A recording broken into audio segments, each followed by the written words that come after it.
Prime-time local news, serving the Lakeland and Midwest regions. Hello and welcome to Primetime Local News Reflections. We will now sit down with various community members to find out how things went for them in 2018. It was a busy year for the Lloydminster RCMP. Staff Sergeant Sarah Knelson sat down with us to talk about some of the highlights of 2018. We are joined by Sergeant Sarah Knelson from the Lloydminster RCMP. Thank you so much for joining us to talk in this year-end interview about some of the highlights of the RCMP this year. Thank you for having me, Stacey. I'm happy to be back. Well, let's start with some of the initiatives. There's been a couple of new initiatives this year. So let's start with the Resource Officer program. Tell me a little bit about how that went. So the School Resource Officer, we had one, and then we formed partnerships with the city and both school divisions and the Health Foundation, and we have implemented a second School Resource Officer. So we have one constable in the Catholic school system and one full-time in the public school system. So they're there to interact with the youth, mentor the youth, and just kind of be that person in the school to answer questions and to assist with any criminal activity that's happening within our school systems. And how has the response been, particularly from these students? The response is unbelievable. The students are approaching both officers with questions, concerns, stuff that's happening that they feel comfortable, they want guidance and direction. In fact, Constable Hagel every week has coffee with a cop at the Holy Rosary High School, and the kids come and ask him questions. Parents can come, talk to him, ask any concerns or questions that they may have. It's just a positive impact in our community, and it's really going much better than I even expected. And as per usual, there are a number of initiatives that the RCMP undertakes during the year, and traffic enforcement, obviously a big one in Lloydminster, and some incidences of, I guess, giving people advice on how to deal with property crime and that sort of thing too. So were those some of the highlights that you found throughout the year as well? Absolutely. We always want to educate the public on property crime and how to avoid being a victim of property crime, and our traffic unit has initiated quite a few check stops, which are bringing very positive results to our community, and we will continue to do so into the new year. Now let's talk about some of the new things. A couple of things. First of all, some new faces, some leaving, some going. Tell me a little bit about what's happening there. Sure. The RCMP are always bringing new faces in, and there's always people leaving. In fact, our new detachment commander has arrived. His name is Staff Sergeant Lee Brockman, and he's happy to join us from St. Paul. We also have 3 brand new members out of Depot that have arrived in the last month who are doing quite well in our detachment and loving the community. And a special event coming up in the new year, something that I think the public really enjoys because they get to see you guys all dressed up, and it's a really nice evening. Tell me about what's planned for the regimental ball. Absolutely. So our regimental ball has been booked for March 23rd at the Stockade, and the RCMP members of the Lloydminster detachment and surrounding detachments come and enjoy an evening with the community. If you would like to purchase tickets, you can do so at our detachment around mid-January. We do have a band that's going to be live playing for us, the same one that we had 2 years ago, the Chevelles, and we're looking forward to a really nice evening to enjoy with the community of Lloydminster. And this is a fundraising event as well. Have you picked a cause yet, or is it the same cause every time you do have the ball? Yes, we picked the cause, and that's our Victim Services Unit, which was also the recipient 2 years ago. So we work in conjunction with them to plan the ball. It's a partnership we have formed, and we all enjoy the evening together. Now, heading into the new year, any other plans so far? Any initiatives, or is it kind of just targeted for different times of year, whether it be roads or safety, different months, that type of thing? Absolutely. We kind of take things as they come, and we're always trying to educate the public in road safety, traffic initiatives, property crime, everything like that we can engage the community in and make this community a safer, better place to live. Okay, well, we thank you so much for joining us, and we wish you all the best in the new year. I'm sure we'll be chatting with you again. Thanks for having me. It's been a big year for the Barons, having won their first provincial title in 24 years. Brendan Collins sat down with the LPST Director of Education, Todd Robinson, to find out what is behind their success and much more. We're here today with Director of Education for Lloydminster Public School Division, Todd Robinson. How are you doing today? Doing great. Thank you so much for having me here today. Yeah, thank you for being here with us. Can you tell me a little bit about how you felt 2018 went? Like looking back, how do you feel it was? 2018 was a great year for Lloydminster Public School Division. Couldn't be more proud of the efforts of our students and our staff. A lot of the key measures that we pay attention to, particularly reading scores at grade 3, were up. Probably the biggest single lift we've had in 1 year in some time. Graduation rates continue to be above those of the provincial average. We're really proud of that.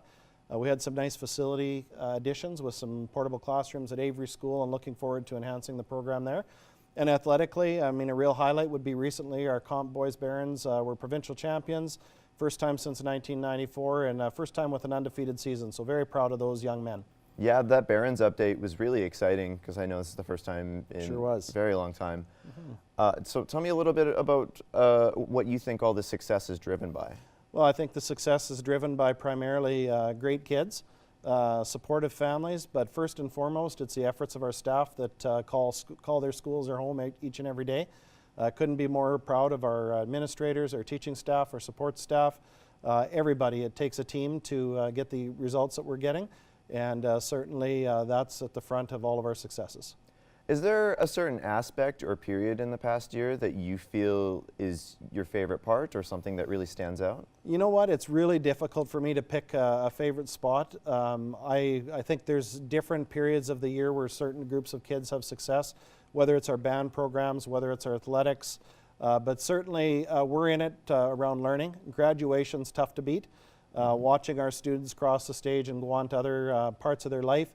And we have some amazing kids that are going to do some amazing things for our community and well beyond our community.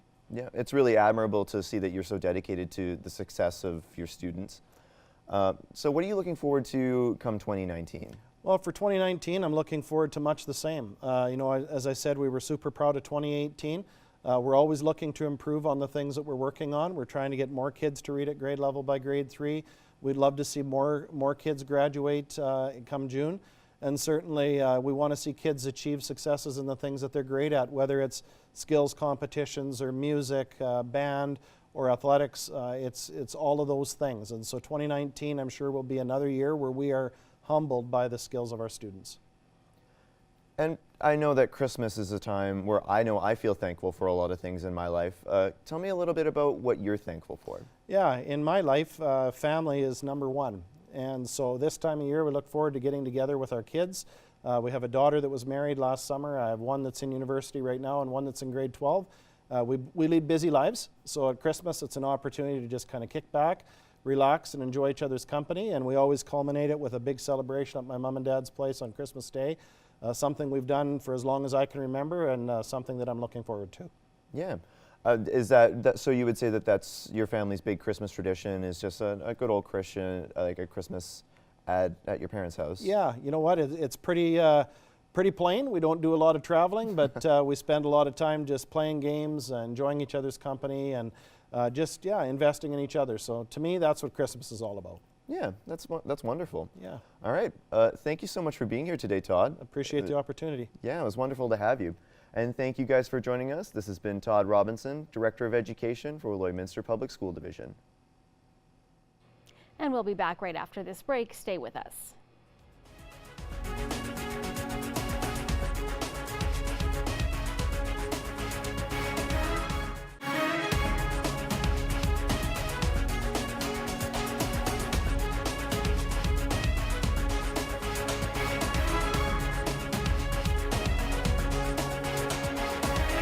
Prime time local news, serving the Lakeland and Midwest regions.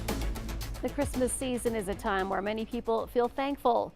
Our Brendan Collins sat down with Nigel McCarthy, Director of Education for the LCSD, to learn what he's thankful for and what he's looking forward to. We're here today with the Director of Education for Lloydminster Catholic School Division, Nigel McCarthy, to talk about how 2018 seems to have gone. So tell me a little bit about 2018 at LCSD. How do you think it's been? It's been an extraordinary year for us. You know, we had no less than 2 visits from the Lieutenant Governor this year. Got to meet the Deputy Premier when he came to visit, and really celebrate our largest graduating class to date. It's been a pretty extraordinary year for us here. How many members were in that graduating class? We were, I believe, 178 young people crossed the stage there in June, and with them every one of their families and the dreams that they have for the future. That's exciting. What do you look forward to the most now that's the end of 2018? What's there left in the year?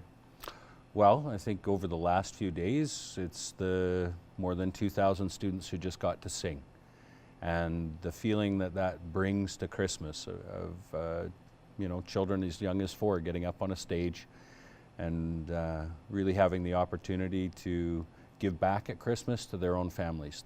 That's probably the most beautiful time of year we have in a Catholic school division, and getting to celebrate Christmas together and understanding how much teachers put into this over the month of December, and just seeing the work every day to make sure that there's something that children can truly be proud of. It really is a high point to the year.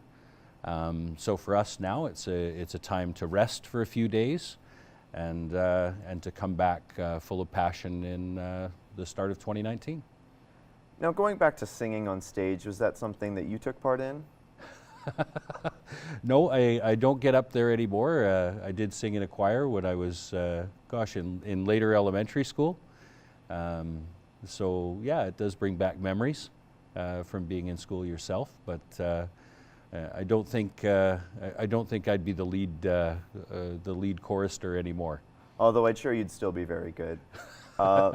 Now, looking forward to 2019, what are you expecting the most out of next year, and what do you look forward to? Well, I think in 2019, what we're really looking forward to celebrating is our 60th anniversary. On May 30th, we'll be welcoming, again, dignitaries from across the province, and the class of 2031 is now with us in kindergarten, and having them see what a 60th anniversary looks like, and how much we anticipate for the future, as well as honor the past and what's happened here in Lloydminster over the last 60 years for us as a school system. Now, the end of the year is a time where a lot of people feel really thankful for things and like to get together and feel thankful. So tell me, like over the past year and looking into the future, what do you feel like you're thankful for? I think in our work, we're most thankful for the 300 people that we get to work with. It's bus drivers every day, getting up day after day and welcoming a child onto a bus. It's educational assistants who spend time, with children when they struggle and with children when they overcome and those great victories. It's getting to be a teacher. We got to be with our trustees teachers this year for a week and go around and read to each of our 242 kindergarten students. It's those moments that you really value and you really find in your heart when you come to a vacation like this one. Those are the memories you really love. That's fantastic. Thank you for being here with us today, Nigel, and thank you for joining us today. We really appreciate it, and Merry Christmas to all of you. Elise Darwish sat down with Fire Chief Jordan Newton to look back on the year and what's next to come. Hi and welcome. I am joined with Fire Chief Jordan Newton today, and we are kind of just going over a year in review and what has happened over the past year, as now we are looking forward to a new year. And I just wanted to get started off with some things that maybe just stuck out personally in your head looking back at the year that you guys had at the station. Yeah, 2018 was a busy year for the fire department in general. Our call volume is going up again. We are approximately 450 calls for the year of 2018. Wow. We've had some significant fires of note, especially in the springtime. Luckily, everyone was safe and we had no major injuries or fatalities this year. Right. But it's also been a very busy year on the planning side as well. The fire department is going through a transformation, and we're starting to make steps to make sure we're a sustainable service for the future. Right, and with that, you are looking to have full-time firefighters on board, which is something that is a new addition to the station. Can we kind of touch on that a little bit in the process and what that's going to look like leading up into the next year? Yeah, absolutely. So in October, Council did approve a new interim staffing model for the fire department. We are going to staff Fire Station 1, which is our downtown fire station, 24/7. Right. That allows us to have that continuous service delivery to our community and ensure that we always do have an apparatus ready to respond in case there is a fire. We'll be staffing that apparatus with 3 firefighters at all times. Right. So it'll allow us to offer a better service to our community and ensure that we have a safe and viable Lloydminster. Absolutely. And with the call volume being what it is, what are some things that we can kind of do to maybe even keep that call volume down? Preventions, things like that, fire safety. What are kind of the big things that you noted from the last year that maybe we can help as a community to keep that call volume down for you guys? Yeah, absolutely. So we see a wide range of calls and the reasons why they come in. But we do always share fire prevention messages to our community, and you'll see that through the residential home inspection program. Some things to note that we're starting to see more of is fires actually starting on the exterior of homes with vinyl siding and modern building construction. Fires spread rapidly, especially when they're starting on the exterior of the homes. So just make sure you're careful with any kind of cigarette butts or lawn refuse, anything like that. Absolutely. I also, on a positive note, we just had the ALS camp out, and that's something that you guys do every year. And how much money was kind of raised? Can we talk about the success of this year and what that means for the community? Yeah, absolutely. So this was our 6th annual ALS camp out. It's a wonderful initiative the fire department's taken on, and we've raised a lot of money over the years for the ALS Society of Alberta. This year, for 2018, we raised $24,500, wow, which is amazing for our community, and I'm really proud and thankful for the community's support. It's just an excellent, fun time where we get to spend some time with the community. Yeah. And the weather held out for us. I was just going to say, the weather wasn't too bad this year. The weather wasn't too bad which this year. definitely helps. Yes. Yeah, absolutely. You're not freezing upstairs for too long up on the roof. So that's always a positive, and we can look forward to that again, hopefully next year as well. But also looking now towards the future of the year, what is some things that you personally would like to see, some goals that the station has, and those kind of things that we can kind of look forward to for the new year? Yeah, so I did mention that 2019 will be seeing a shift in service delivery. Yeah. But further that, we just want to ensure that there's long-term planning in effect. And 2019 we'll start a lot of our long-range planning to ensure that we have a good growth strategy for our community, so we can stay safe and sustainable. As well as we're looking to implement some new technology. Our fire department is a little behind the times when it comes to technology, so we'll be integrating with some new stuff and ensuring that we can deliver better services. Yeah, that's great. Awesome. Well, that is all the time we have for today, unfortunately, but thank you so much for joining us, and we look forward to seeing all the new changes in the new year. Yes, thank you for having me. No problem, anytime. We will have more year-end interviews after the break. Stay with us.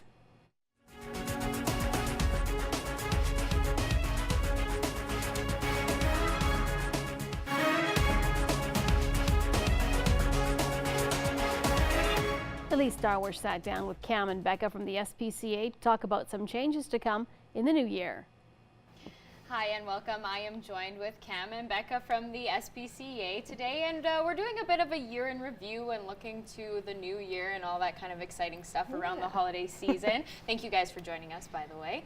And just wanted to kind of kick off looking back on the year and your thoughts on how it went and adoption process and how many animals ended up getting adopted, all that kind of good stuff. So if you want to just kick us off with that. Yeah, no, I think it's been a bit of an eventful year, but no, we've been doing pretty good for adoptions. We found that we are just shy of what we were last year, so we're aiming for 600 at least adoptions this year, so that would be perfect. Absolutely. And with that kind of, it's hard to kind of plan ahead with a goal with how many adoptions, because you just never know how many animals are coming in, things like that. So kind of how do you prepare yourself for a next year with an unknown amount of animals coming in and out of the shelter? How do you kind of handle that? We basically just kind of take it in stride. Like I said, like I've mentioned before, we do have that waiting list, so I mean at least we can kind of control our numbers a little bit more, but yeah, it's just, basically, they come when they come, and we take it from there. Absolutely. And as far as raising money for the Lloyd SPCA, that's always something that's important, things that you need. Looking for the future, Cam, what are kind of some goals and some things that you want to see happen coming up within the next year? We're changing our approach to fundraising this year. We're going to look at some different means of fundraising, some grants, stuff like that to just to fill some voids and try and increase our revenue. We're also looking at some long-term projects that'll for more sustainability, just that we're not relying on donations to keep the doors open. Right. And what kind of long-term project are you kind of looking for? Kind of jump into that a little bit. It's kind of a community, I'm not sure the word I'm looking for, but with, like, Becca's been working on our community outreach, that's what I'm trying to say. Yep. Like doing birthday parties and maybe summer camps, stuff like that, where they'll come down to the shelter and we'll put on a summer camp with the kids, or a birthday party, and and just fun things like that that can help boost some income. Right, absolutely. And then it doesn't just become a place where you get an animal and leave it. Becomes more of a part of a location in the community where people can kind of spend time and get to know the people that work at the SPCA. It's amazing. Also, something we wanted to kind of touch on is your jail and bail. It's a big event that you guys do every year. What was how much money, or kind of where were you at last year, and where do you want to see yourself within the next year with that? I mean, we were just over 22,000 last year. So I mean, obviously that'd be a nice number to reach, or go over. Yeah, of course, yeah. Yeah, so I mean, but I mean, everything is good. Like I said, we're just still in the planning phases of it, but no, we're hoping for a great outcome again this year. And absolutely. Yeah. I'm very excited. I've never done the jail and bail, and I'm going to take part, so I'm really looking forward to that. Also, I know we've kind of discussed this a little bit on our pet project, but I wanted to stress again, because it is important to talk about adopting pets around Christmas time as Christmas gifts, because it's not just a gift, it's you're gaining a huge responsibility in an animal. So what is kind of the process when people approach you about getting an animal as a Christmas gift? Yeah, so we always make sure that if they're gifting it to someone else, that person has consistently been talking about getting an animal. Absolutely. So not just some surprise thing, like because you have the urge to give it to someone. We always just make sure that person actually wants an animal, or yourself, that gifting it to your children, that that you have to realize that you're taking care of that animal too, not just the kids kind of thing. But that's another family member, like I said. For sure, absolutely, yeah. Well, that's actually all the time we have for us today. Thank you so much for joining us, and we really look forward to seeing what the SPCA has to offer coming up in the next year. It's going to be awesome. So thank you so much for joining us. Thank you. Thanks. The Lloydminster Rescue Squad had a busy year, from purchasing brand new equipment to a very successful Sirens and Sapphires Gala. Our Brett Holden sat down with them to talk about the year that was and what may come next for the squad in the upcoming year. I'm joined now by the Lloyd Rescue Squad with Norm and Ryan. Now, sorry guys, this year has been a big year for you guys. You guys had you moved into your new home. You guys had a huge showing at the Sapphires and Sirens Gala. Let's just talk about the year in general for you guys. Well, I think one of the most exciting parts for us this year, and I'll elaborate on the new building we have. So the Lloydminster Comprehensive High School had built us joint partnerships with Boundary Ford Gives, and between the two, they've come up with the new hall that we're in, and it's such a I guess it's such a privilege in being in there and an honor. It's just it's so wonderful. We have regulated heat now, and we have air conditioning in the summer, and it's just a place that we can now call our own. It's our home. We have access to a large TV inside, so we can have our notes, we can have our training, specifically our training inside, and we just have enough room to move around and to, like I said, finally call home, and it's just a wonderful feeling. Now, we were talking kind of off camera about possibly a second new home for you guys. Yeah, so we've applied for a couple different grants this year, and we're hoping to take that funding and build a shop that will attach to our office building, and be able to park some of our equipment in that shop while still partnering with the Britannia Fire Department. It's been a great relationship with them, and they came with welcoming and opening arms, and helped us out when we wanted to move in. Awesome. So let's talk about some of your guys' events that you guys had this year, like the Sapphires and Sirens Gala. Let's talk about just first of all the numbers that you got from that event. Well, I think the great part again this year is we were sold out, and it sold out near the end, which we were so excited for and grateful for. We did reach our goal of $100,000, so that was achieved. And actually, last night we just finished a meeting, and we were presented with that check from the gala committee. So it was just a wonderful feeling to put that in the banking, knowing that we can move forward for the rest of the year and count on some of the funding that we need for different events that are going to be coming up, and different equipment, and just operations. So it's just a wonderful feeling to go forward into the new year. So you mentioned new equipment. Let's first talk about some of the equipment that you purchased this year, and going into 2019, maybe some things you guys are looking at as well. Yeah, so we did get into our new drone, and it's been fantastic. We've had it out quite a few times for assistance, and luckily we were the first ones in Canada to receive that piece of equipment. So we did have some obstacles to face, and with some testing and different firmwares and that with the drone itself. But ultimately, it's been really good. It's helped us tremendously with some of the assistance we're able to provide for our colleagues. Now let's kind of just quickly talk about some of the technology and how it's changed the way you guys go out and approach different situations. Well, I can speak on one of the technologies that, one of the pieces of equipment that CNR, Canadian Natural Resources, purchased for us this year. It's an underwater camera. So it just gives us the opportunity to send the unit under the water, and we can view what we're seeing down under the water. So it helps us if we have to send a diver. Prior to sending a diver, we can take a look. Is there barbed wire? Is there fencing? Is there obstacles down below that are unsafe for us to place a diver in? So that's a wonderful piece of equipment. We can also send it down and locate the item we're looking for, and then send down the diver instead of sending down the diver, or 2 divers or 3 divers, and searching all over the place. This thing is remote controlled.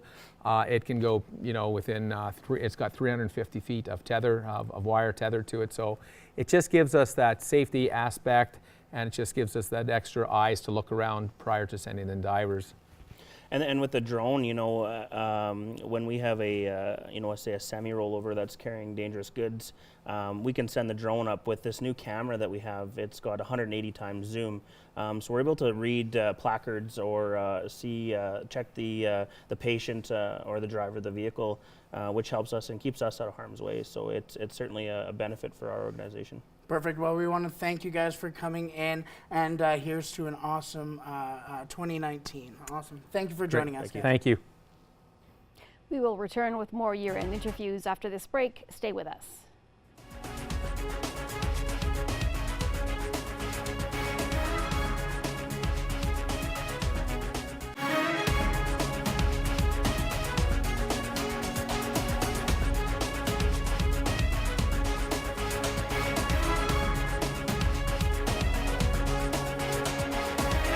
Prime-time local news, serving the Lakeland and Midwest regions.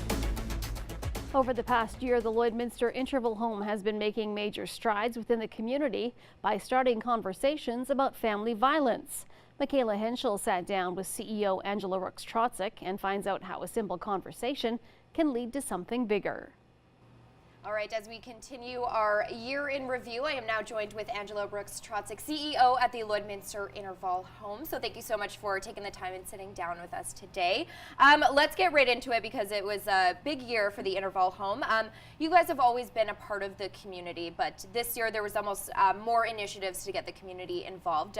You guys hosted your first ever Breakfast with the Guys, which was really successful. So can you tell us about that and some of the other initiatives you guys did with the community this year? Yeah, sure. So this year we decided to do something a little bit different with our Family Violence Prevention Month initiatives, which of course November is Family Violence Prevention Month. So this year we did our first ever Breakfast with the Guys, where we invited men in the community to come in and talk about gender-based violence and kind of what they understand about it, what they know about it, and hopefully do a little bit of learning. And we had a great turnout. And all the men that came for the short presentation stayed to have a discussion amongst themselves about you know, how they may or may not have been impacted and how they can actually make a difference and speak out against gender-based violence. And the feedback that we have gotten back has been really amazing.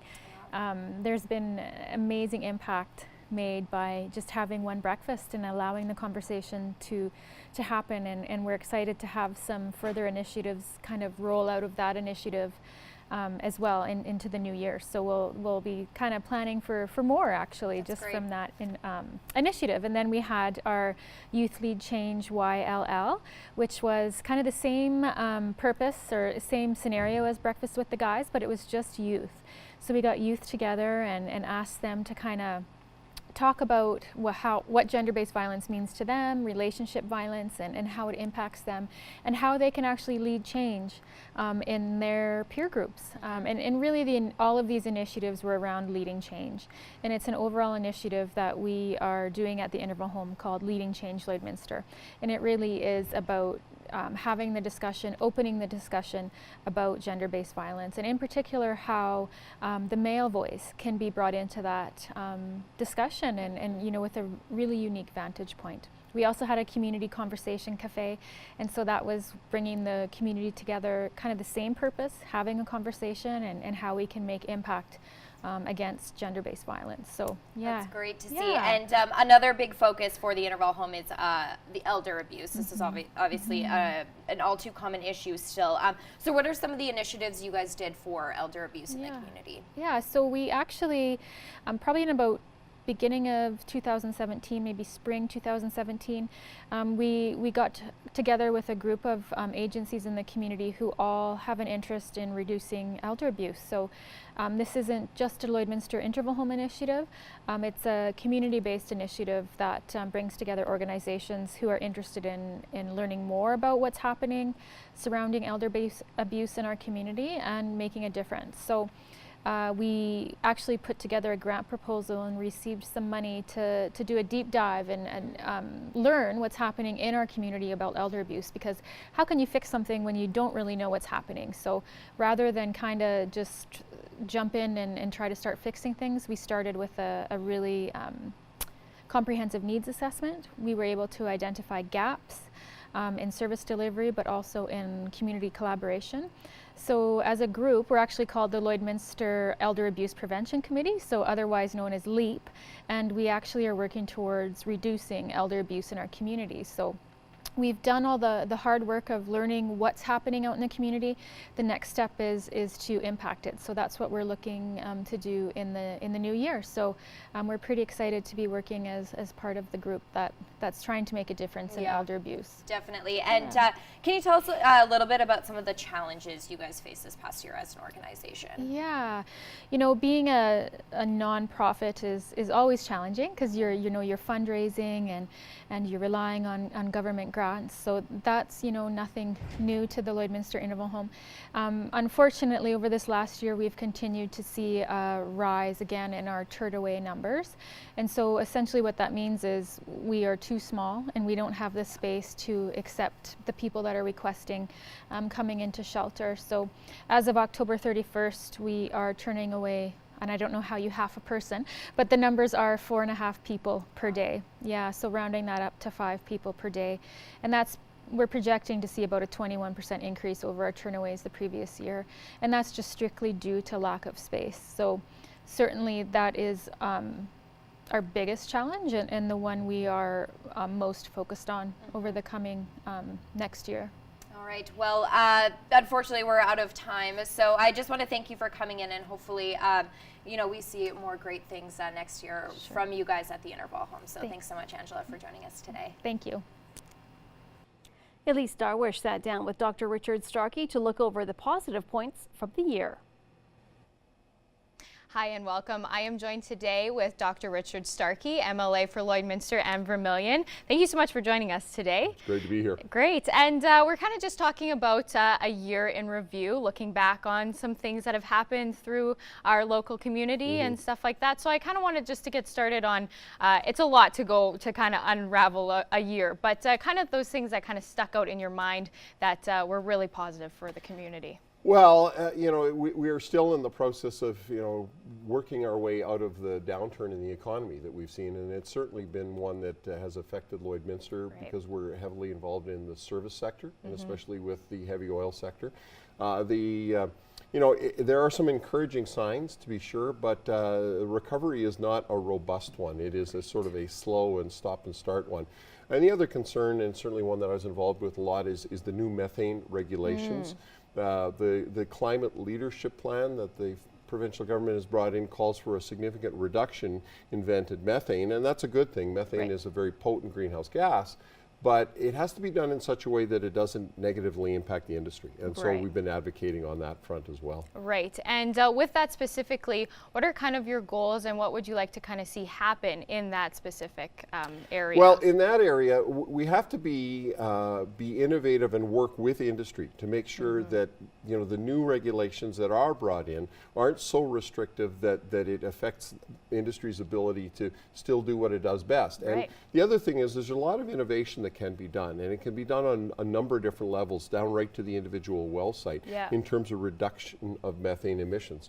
And that's something that I've encouraged and we're working through the various departments in government to do. Absolutely. Well, we'll look forward to kind of see how that plays out. Absolutely. I kind of want to switch gears a little bit and talk about the Vermilion downtown core. The businesses seem to do quite well this year, and I just kind of wanted to know what you find, what that would be credited to. Why do you kind of see that positive push there? Well, you know, certainly there was a tremendous amount of concern a little over a year ago when it was announced that Craig's, which was one of the longest time businesses in Vermilion, you know, over 100 years in that location, that store was closing, a very large tenant, sort of an anchor in the downtown. And there was a concerted effort made both by Vermilion Town Council and by the Chamber of Commerce to attract new businesses and be very innovative as far as, you know, what they could do to promote the location of businesses in the downtown of Vermilion. They have been quite successful, as you say. And, you know, we're seeing a sort of a rejuvenation of downtown Vermilion, and it's great to see. I know that the mayor's always very encouraged. And, you know, this year I was at the Chamber Awards, and there was a real sort of very strong upbeat feeling at that award ceremony because things are actually really looking up in Vermilion. Yeah, that's very exciting. It'll be nice to see how that kind of turns out as well. And also, I wanted to kind of touch on what's moving forward and looking into the next year. With your constituency, as they've kind of voiced, what is kind of their most important tasks that are kind of in the forefront? What have they been voicing to you? Well, the concerns I hear the most about, rural crime remains a big concern. And I mean, there have been some initiatives undertaken that, you know, have shown some promise, but I still hear on a regular basis from people who have been victimized by criminal activity, which is still at a very high level in our part of the province. So I'm continuing to work both with the RCMP, with Crown prosecutors, with the Justice Minister to try to, you know, address that whole issue. Second area is healthcare, and related to healthcare is facilities for our seniors. We do have a shortage in our constituency. Vermilion needs SL4 level care badly, and in Lloydminster, you know, we were very glad to open Pioneer Home a year ago, but that's full. It's already full and it has a waiting list. And with the old sections of the Dr. Cook Extended Care Center being demolished, there was plan, and there remains to be a plan in place to replace that facility with an continuity of care facility for seniors care in Lloydminster.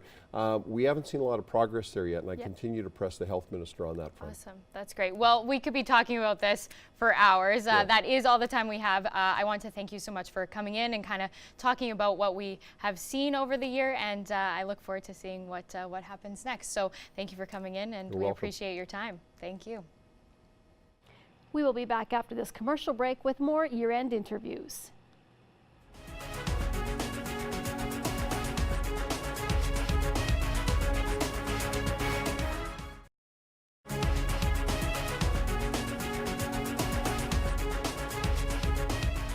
The face of politics in Saskatchewan changed earlier this year as Scott Moe took over the role of Premier.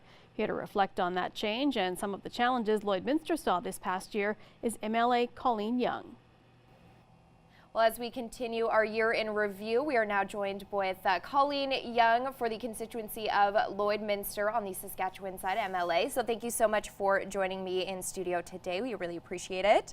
Thank you for the invitation, Michaela. Thank you. So want to get into the oil and gas sector. Obviously, this was another tough year in that regard. And then obviously with the Trans Mountain Pipeline at a halt federally, what are you hearing from constituents, and what is your plan moving forward for 2019? Well, we all know there is challenges, and I know that we, as even my constituents and myself, believe that pipelines are the most safest and efficient and reliable way to transport oil, and we need to get product to our global markets. It has been a challenging year. It actually has been a challenging last 4 years. I think the oil prices started to plummet in about 2014, right when I was elected in the by-election in November, and have been drastically going down since. And it really has hurt our economy, particularly here in Lloydminster and the surrounding area. We've seen lots of folks who have had to leave to find employment elsewhere, and now we're seeing investors moving to the States.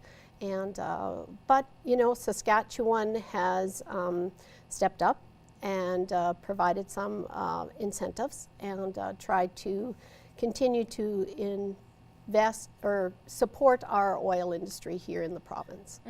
And speaking of investments, another topic is last year the government proposed an additional $4.9 million to tackle the issue of rural crime. And obviously that's a major issue for Lloydminster and area. So how has that helped the issue of rural crime? And moving forward, what can we look to as the government strategy to continue tackling this issue? Well, as you know, the government did put forth protection and response teams around the province, and we have had them here in our area tackling some of the issues.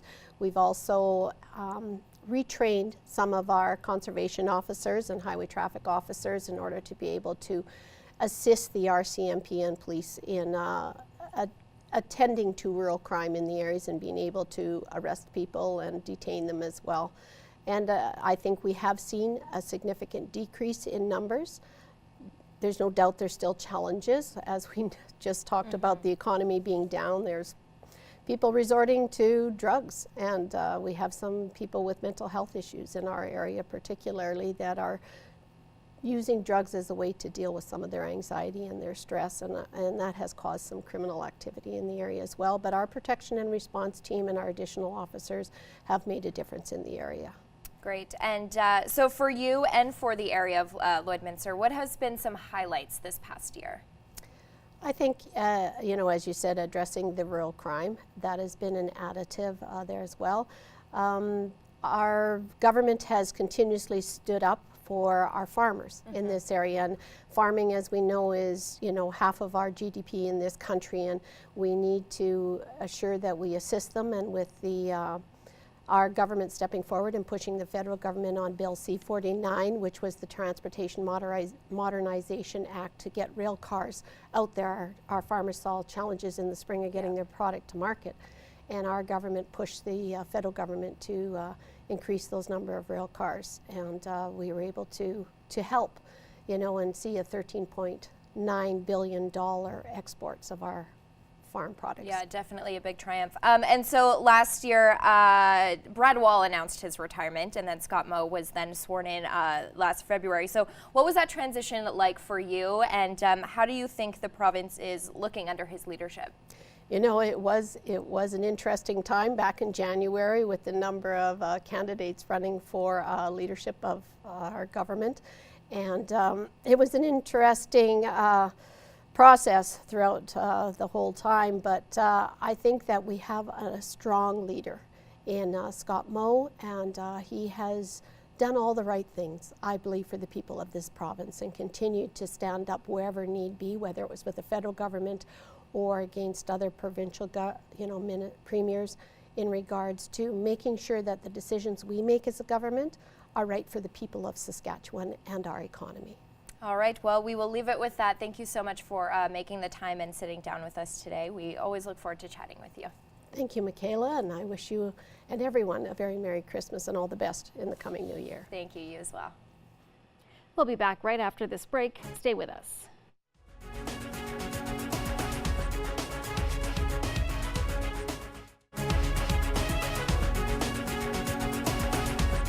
We now sit down with the MP for Battleford's Lloydminster, Rosemary Falk. So Rosemary, looking back on your first year as an MP, I know you're coming up on your 1 year this December. Tell me, what are some of the biggest challenges that you've faced? I think some of the biggest challenges is the riding is so big, right? Like we are down to Colville, just north of Kindersley, and all the way up to St. Walburg, and then on the other side of North Battleford on the east side. So I think one of the biggest challenges is trying to get everywhere in my time that I'm here in the riding to hear what constituents have to say. Which is really important to your job, like understanding what constituents want and representing them properly. And so that's really admirable that you're committed to that. Now, also looking back, can you tell me what you feel some of your biggest successes were? Biggest successes. So I had the opportunity to sit on the Human Resources Committee. We get a lot of legislation that comes in. I've had the opportunity to have input on that. Also, this summer, I did do a summer tour of the riding. I hit I don't want to say all the communities, but most of the communities, listening to what the concerns are of the communities at a municipal level, and also organizations that were affected by the Canada Summer Jobs Attestation. What were some of the biggest concerns that you've heard from constituents when you did that? Common themes are the failures of this government. A lot of our constituents want to be able to live affordably, and under this Prime Minister, that's very difficult. 81% of middle-class families have actually had an increased tax hike, so they're paying $861 more a year under this Prime Minister. So people are finding that life is getting very expensive, and especially with the carbon tax, the provincial government, Premier Scott Moe, is refusing to sign on to the carbon tax because that's what the people of Saskatchewan want. And it's very unfortunate to see the Prime Minister dictating to the provinces what needs to be done. Now, looking ahead into 2019 and the election that comes this fall, what are you planning on, and what are you looking forward to the most? I'm looking forward to connecting with constituents. We need to hear their concerns. We know what is important to them, right? A thriving economy, a sustainable environment, an environment that we can protect, and for example, pipelines. Like, these are things that are important. Our ag farmers, even earlier this year, we saw the backlog of rail cars. That's an issue that needs to be addressed, which I believe we can address if we had pipelines. Take more oil off the rail, put more grain on the rail. Now, looking ahead to, I guess, the Christmas season, it is like a time where people just feel thankful for a lot of things in their lives. Can you tell me a little bit about what you're thankful for? What I'm thankful for? I'm so thankful for my husband and my children and my family. I'm fortunate that my parents live in Lloydminster as well, so it's great to have them around and help out with the kids. But I'm also very grateful to have the opportunity to serve the constituents of Battleford's Lloydminster. Wow, that's fantastic. Is there anything else you have to say about what you're looking forward to in the coming year? I'm looking forward to a change in government in 2019. I'm looking forward to getting out, hitting the doors, and hearing what constituents have to say and what's important and what's affecting their families. Thank you so much. And thank you for making the time to be here with us today. This has been an interview with Battleford's MP, Rosemary Falk. Thank you. And that is all the time we have for Year in Review. Thank you for watching, and we look forward to seeing you in 2019. Have a great evening.